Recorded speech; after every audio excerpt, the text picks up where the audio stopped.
Reality of Pakistan के यूट्यूबरों की income. क्या आपको लगता है कि पाकिस्तानी यूट्यूबर जो टॉप पर हैं वो लाखों रुपए कमा रहे हैं, और जो कुछ नंबरों पे वायरल होते हैं, जिन जिन यूट्यूबरों का आपको पता होगा कि वो जो वायरल है उनकी रियलिटी असली क्या है, मैं आपको बताऊंगा उनकी इनकम का राज क्या है और उनकी डार्क रियलिटी क्या है इनकम। लोग व्यूजों के मुताबिक एग्जैक्ट बोलते हैं कि इनकी इतनी इनकम है, दरअसल ऐसा नहीं है। रियलिटी ये है कि पाकिस्तान की ऑडियंस और दूसरे कंट्रियों की ऑडियंस जो व्यूवर्स होती है, जो व्यूज आते हैं, वो अलग अलग होती है, इसीलिए व्यूजों के मुताबिक एग्जैक्ट इनकम का पता नहीं चलता है एक क्रिएटर का। लेकिन एक इंटरेस्टिंग की बात यह है कि बड़े बड़े यूट्यूबर होते हैं वो एड से ज्यादा पैसे नहीं कमाते जितने वो स्पॉन्सरों से कमाते हैं, कॉलेब से कमाते हैं, और अपने प्रोडक्ट से कमाते हैं, और अपने प्रमोशन से कमाते हैं। इसके अलावा इनको कंपनियां अच्छे खासे पैसे देकर उनसे मार्केटिंग करवाती हैं और पेड कोलेब्रेशन भी करवाती हैं, और बहुत सारा इनकम इनका यहाँ से भी आता है। और इनका इम्पोर्टेंट सोर्स इनकम का यहीं से आता है, स्पॉन्सरशिप से। ये एड से ज्यादा पैसे कमाते हैं वहां से। अक्सर इंटरनेट पर बड़े बड़े क्रिएटर जो होते हैं उनके मंथली इनकम के स्क्रीनशॉट या नंबर शेयर किए जाते हैं और वो वायरल हो जाते हैं,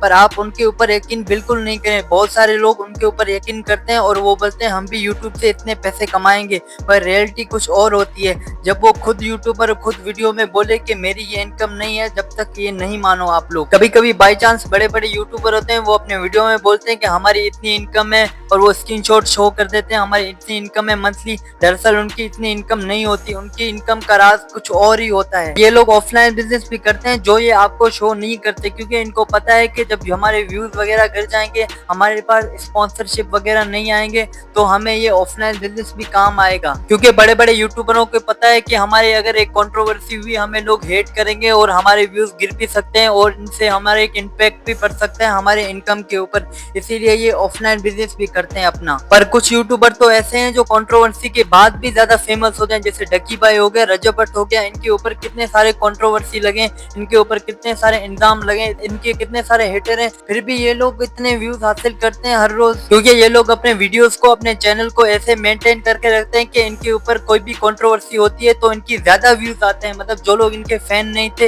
वो भी इनके फैन बन जाते हैं। मेरे ख्याल से फैन तो नहीं बनते, तो इनके व्यूवर्स बन जाते हैं जो इनको वॉच करते हैं। और फिर कंट्रोवर्सी की वजह से इनकी इनकम का सोर्स और बढ़ जाता है, ये और पैसे कमाते हैं यूट्यूब से, क्योंकि इन लोगों को पता है कि कभी भी एल्गोरिथम हमारे व्यूज गिरा सकता है, हमें कॉपीराइट स्ट्राइक भी आ सकता है, और हमें बहुत सी मुश्किलातों का सामना भी करना पड़ता है। उसकी वजह से हमारा चैनल डिमोनेटाइज भी हो जाता है और हमारा बिजनेस ठप हो जाता है यूट्यूब का उधर ही। इन लोगों का सबसे बड़ा डर यही होता है कि हमारा चैनल डिमोनेटाइज ना हो जाए, हमारे वीडियोस में डिमोनेटाइज का ऑप्शन ना आए, और हमें कॉपीराइट स्ट्राइक कभी नहीं आए। अगर इनको कॉपीराइट स्ट्राइक कभी आती है तो ये लोग हटा देते हैं उस बंदे से बात करके जिन्होंने कॉपीराइट स्ट्राइक मारी है। और आजकल की जेंजी देख रही है कि व्लॉगरों के पास इतना सारा पैसा है, इनका इनकम इतना ज्यादा है, पर उनको रियलिटी नहीं पता कि उनके पीछे कितनी मेहनत होती है। यही जेंजी अगर यूट्यूब पे आ जाती है, 1-2 महीने टिकती है, फिर वहां से गुम हो जाती है, क्योंकि इनको कोई रिजल्ट नहीं मिलता, क्योंकि ये लोग लेजी पर्सन होते हैं। जेंजी एक लेजी पर्सन है इस दौर में। ये लोग वीडियो शो बनाते हैं, ये अपना चैनल तो क्रिएट करते हैं 1 साल तक, पर वहां से गुम हो जाते हैं, क्योंकि इनको कोई रिजल्ट नहीं मिलता।